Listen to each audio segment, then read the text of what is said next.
Hello students, आज हम micro economics का new chapter forms of market start कर रहे हैं। जब तक हम फॉर्म्स ऑफ मार्केट स्टार्ट करें तब तक आप चैनल को लाइक, शेयर और सब्सक्राइब करो और बेल आइकन प्रेस करना बिल्कुल ना भूलें ताकि नेक्स्ट वीडियोज़ की नोटिफिकेशन सबसे पहले आप तक पहुंच सके। और अब हम स्टार्ट करते हैं forms of market. Forms of market में हमारे पास सबसे पहले तो यही है कि मार्केट क्या है। Market refers to whole region where buyer and seller of a commodity are in close contact with each other for sale and purchase of a commodity. Market specific market नहीं, XYZ एरिया की market, sector की market या कोई भी specific place, ये whole region refer करता है जहां पर buyers and seller of a commodity are in close contact with each other for sale and purchase of a commodity. कि मार्केट एक होल एरिया है, कोई स्पेसिफिक ये नहीं, कंप्लीट एक एरिया है जहां पर बायर्स एंड सेलर्स एक दूसरे से क्लोज कॉन्टेक्ट में हैं। किस लिए? For sale and purchase of a commodity. किसी कमोडिटी को परचेज करने के लिए या सेल करने के लिए बायर और सेलर आपस में अगर कांटेक्ट कर रहे हैं तो उस सारा एरिया को हम मार्केट बोलते हैं। मार्केट का यहाँ मतलब कोई स्पेसिफिक प्लेस से नहीं होता कि हम कह देते हैं जी ये सेक्टर 18 की मार्केट, ये ABC मार्केट, ये Chandni Chowk market, whatever it is, कि किसी भी चीज का हम ये स्पेसिफिक यहाँ कोई नहीं होता। अगर आपस में क्लोज कांटेक्ट हैं बायर्स एंड सेलर्स का तो वो हमारी मार्केट होती है। फॉर्म्स ऑफ मार्केट में फर्स्ट मार्केट है हमारी form perfect competition. Perfect competition क्या है? A market in which large number of buyers and sellers,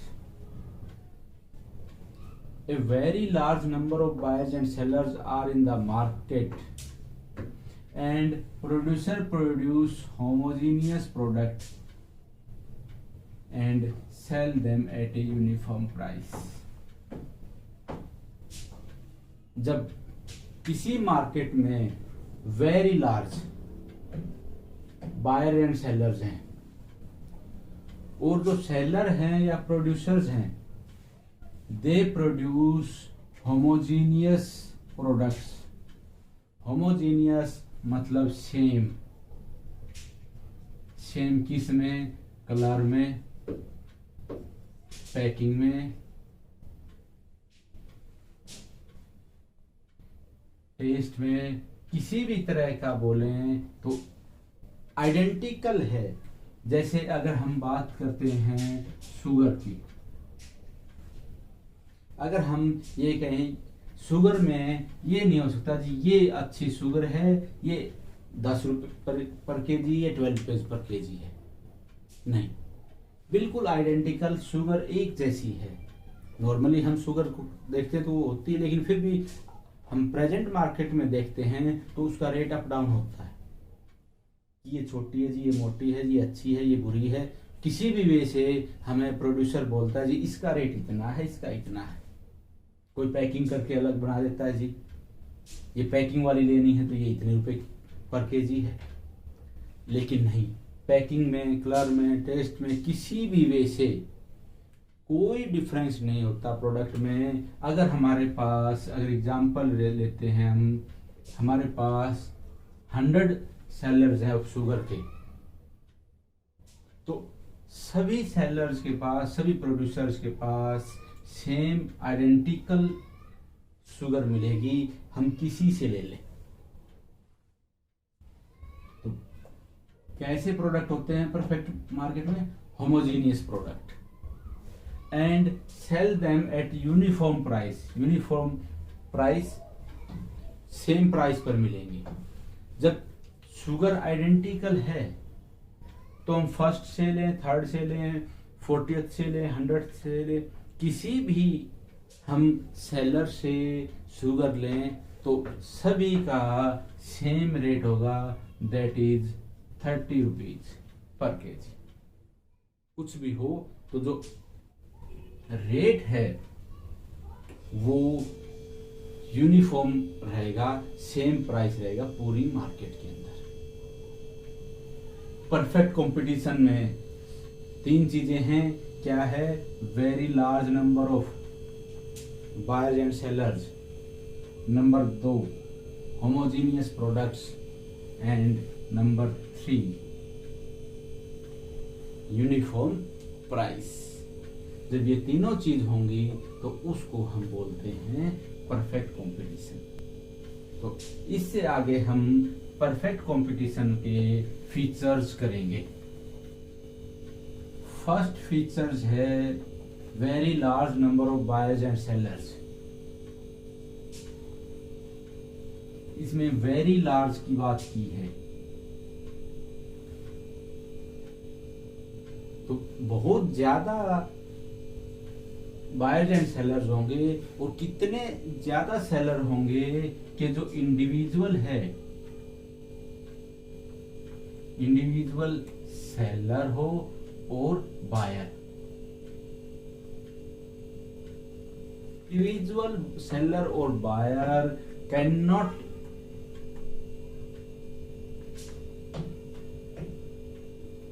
affect the market.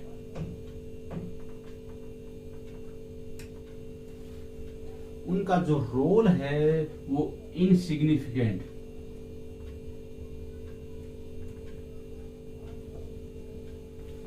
Insignificant role होता है। मतलब उनका जो पोर्शन है, उनका जो शेयर है इन द मार्केट इंडिविजुअल का, वो इनसिग्निफिकेंट है।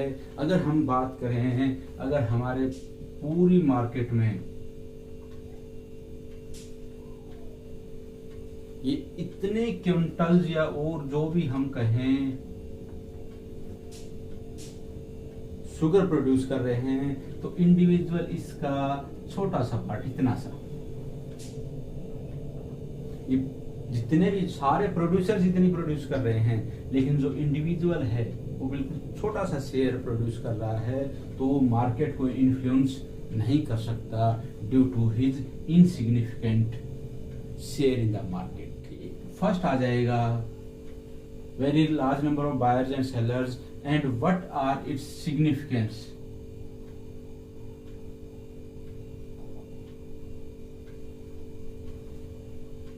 इसका सिग्निफिकेंस क्या है? और ये 3 या 4 मार्क्स में हमारा क्वेश्चंस आ जाता है।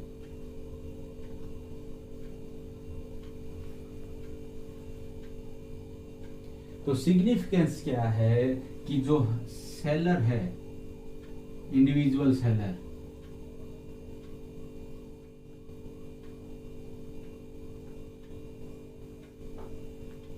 उसका मार्केट में शेयर क्या है,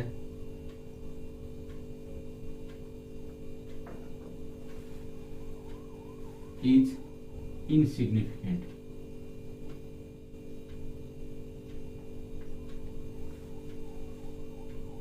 इसलिए वो मार्केट को इन्फ्लुएंस नहीं कर सकता, और इन्फ्लुएंस नहीं कर सकता तो जो मार्केट में रेट चल रहा है वही रेट उसको एक्सेप्ट करना पड़ेगा। तो क्या इसका सिग्निफिकेंट है कि जो इंडिविजुअल सेलर है वो मार्केट प्रिवेलिंग रेट को इन्फ्लुएंस नहीं कर सकता, उसी रेट पर वो अपना प्रोडक्ट सेल करेगा। Same thing is with buyer.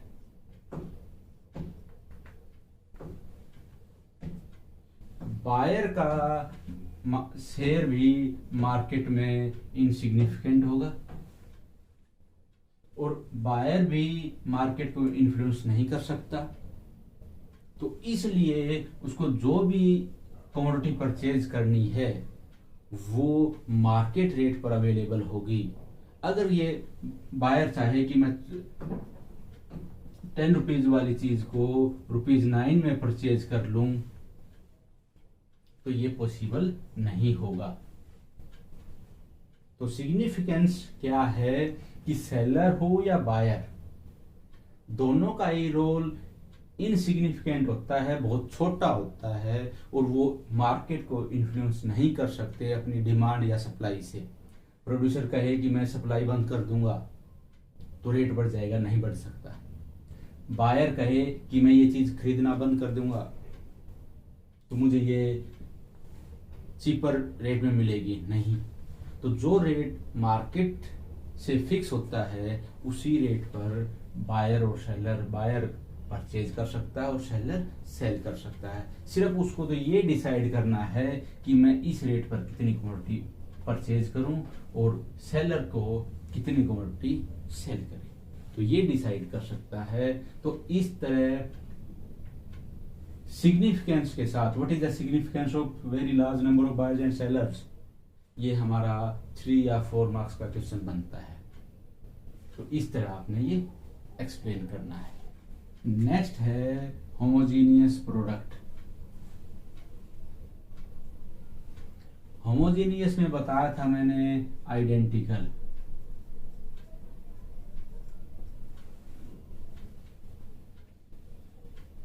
Identical in quality, shape, packing और एक्सेट्रा एक्सेट्रा। अगर प्रोडक्ट की हम बात करते हैं, चाहे हम किसी भी एस्पेक्ट से हम प्रोडक्ट को देखें, चाहे क्वालिटी से, शेप से, पैकिंग से, टेस्ट से, किसी भी वे से, हर एंगल से हमारा प्रोडक्ट आइडेंटिकल होता है, बिल्कुल एज इट इज।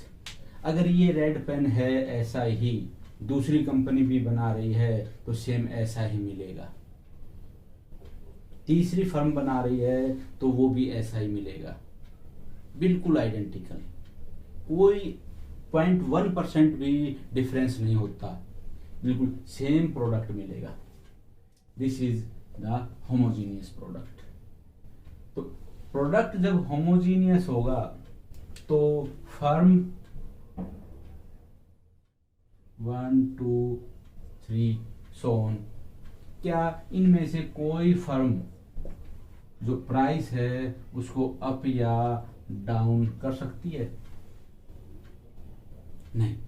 जब सेम चीज मिल रही है, ये मैं कह रहा हूं ये 20 रुपीज का है और पूरी मार्केट में 19 का है, तो कोई मेरे से परचेज नहीं करेगा। और पूरी मार्केट में 19 का हो है और मैं इसको 18 का कैसे सेल कर सकता हूं? क्योंकि मेरे को लॉस हो जाए। जब पूरी मार्केट नहीं कर सकती 18 का, तो मैं अकेला इसको 18 का कैसे बेच सकता हूं? तो इसलिए कोई भी फर्म होमोजीनियस प्रोडक्ट है, इसलिए उसका प्राइस अप या डाउन नहीं कर सकती। इसका सिग्निफिकेंस क्या होगा?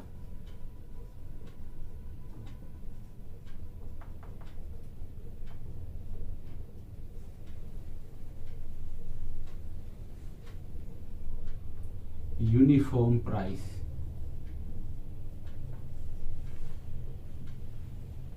पूरी मार्केट में, जैसे मैंने एग्जांपल लिया ₹19 कि ये मार्कर 19 रुपीज का मार्केट में सेल हो रहा है, तो हर ईच एंड एवरी प्रोड्यूसर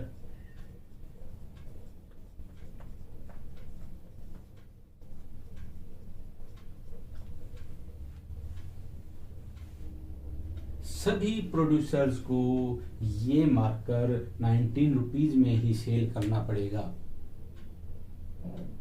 तो सिग्निफिकेंस क्या है कि जो प्राइस है कमोडिटीज का वो यूनिफॉर्म प्राइस रहेगा मार्केट में। नॉट ए सिंगल जो प्रोड्यूसर है can not influence the price by changing the supply up and down.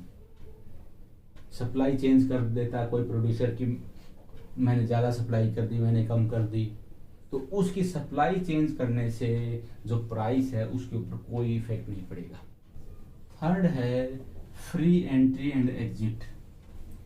Free entry and exit of the buyers and sellers both, कि buyer और seller की कोई भी entry exit पर पाबंदी, कोई ऑब्स्टेकल, कोई बैरियर नहीं होता। फॉर एग्जाम्पल अभी मैं ये क्लास ले रहा हूं इको की, तो ये नहीं है कि ए इको क्लास नहीं ले सकता, बी नहीं ले सकता, सी नहीं ले सकता, या ये तीनों ले सकते हैं लेकिन डी क्लास नहीं ले सकता। नहीं, फ्री एंट्री है। ए टू जेड जिसकी इच्छा हो, जिसको अच्छा लगे वो इको पढ़ा सकता है। सेम वे अगर हम बात करें बायर्स की, कि जिसको अच्छी लगे इको वो इको पढ़ सकता है, जिसको मैथ अच्छा लगे वो मैथ कर सकता है, जिसको साइंस अच्छी लगे वो साइंस कर सकता है। कोई कंपल्सन नहीं है ना बायर्स पर ना सेलर पर। फ्री एंट्री है, फ्री एग्जिट। तो जो सेलर्स हैं उनकी एंट्री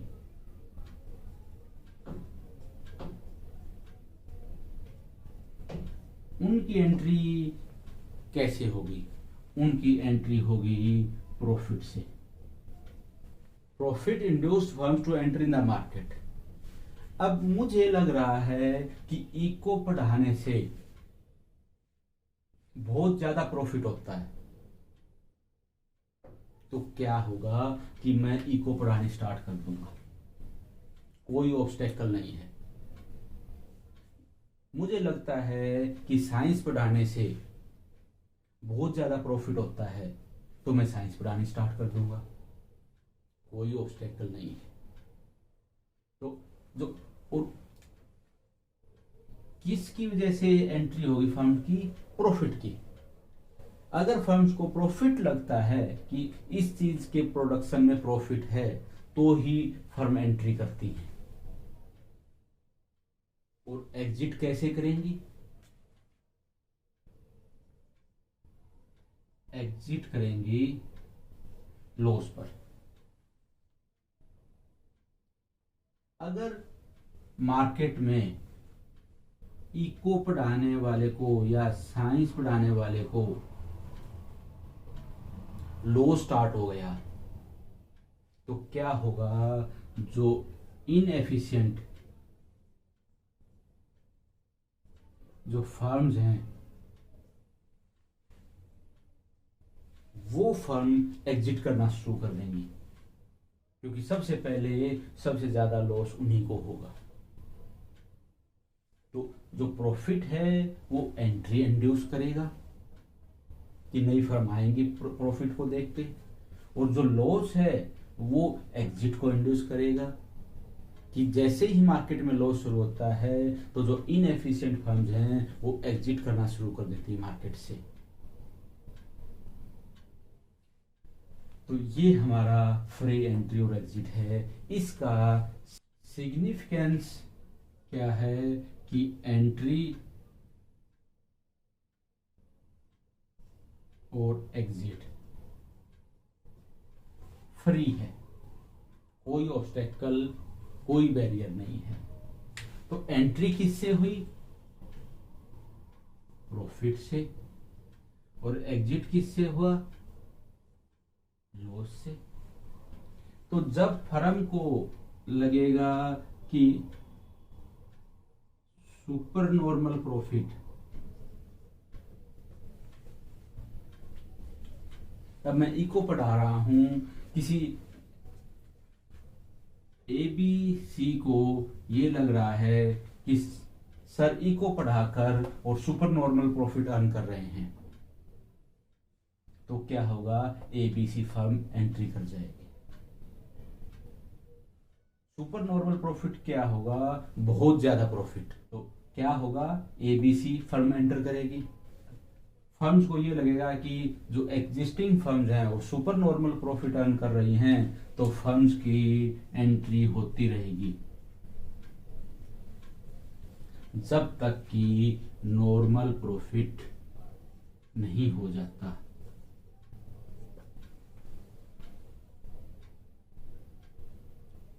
सेम वे लॉस में एग्जिट होनी शुरू हो जाएंगी। लॉस हो रहा है, जो इनएफिशिएंट है लॉस एग्जिट करती गई, जब तक कि वो लॉस खत्म होके नॉर्मल प्रॉफिट नहीं आ जाता तब तक एग्जिट करती रहेंगी। तो इसका सिग्निफिकेंस क्या हुआ, ये लॉन्ग रन में कोई भी firm super normal profit earn नहीं करेगी। लॉन्ग रन में सिर्फ और सिर्फ नॉर्मल प्रॉफिट होगा। लॉन्ग रन ये नहीं होगा और लॉस भी नहीं होगा, सिर्फ और सिर्फ हमारा लॉन्ग रन के अंदर नॉर्मल प्रॉफिट है, ये कंटिन्यू रहेगा। This is the significance of free entry and exit. तो आज के लिए इतना ही। इसके जो नेक्स्ट फीचर्स हैं वो हम नेक्स्ट क्लास में करेंगे। Thank you.